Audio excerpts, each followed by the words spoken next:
Tattoo বানাবার অনেক ইচ্ছা, অনেক শখ, কিন্তু ঠিক কীরকম ট্যাটু বানাবেন এবং কোন ট্যাটুটা বানালে সেই ট্যাটুটার ফল আপনার জন্য ভালো হবে বুঝে উঠতে পারছেন না। তাই আজ আমি এমন কতগুলো ট্যাটু বলবো যেই ট্যাটুগুলো বানালে আপনাদের জীবনের অনেকটাই প্রবলেম সলভ হয়ে যাবে এবং সেই ট্যাটুগুলো আপনাদের জীবনে পজিটিভিটি এনে দেবে এবং অনেক কিছু অ্যাট্রাক্ট করতে হেল্প করবে।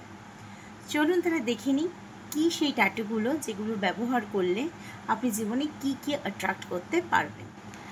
যদি আপনি জীবনে ভালো একটা কেরিয়ার গ্রোথ চান তাহলে এই ট্যাটুটা বানাবেন। যদি আপনি জীবনে ভালো একটা সুন্দর রিলেশনশিপ চান সকলের সাথে তাহলে অবশ্যই এই ট্যাটুটা বানাবেন। যদি আপনি চান আপনার একটা ভালো হেলথ তাহলে এই ট্যাটুটা বানাবেন। এবং যদি আপনি চান যে আপনার লাক সবসময় আপনার সাথ দিক তাহলে অবশ্যই এই ট্যাটুটা বানাবেন। আর যদি চান অনেক অনেক অনেক সাকসেস তাহলে এই ট্যাটুটা বানাবেন। আর এইরকম টিপস পেতে অবশ্যই আমার চ্যানেলটাকে সাবস্ক্রাইব করবেন আর আমার ইনস্টাগ্রাম, আমার এই ফেসবুক পেজটা ফলো করবেন। ভালো থাকবেন।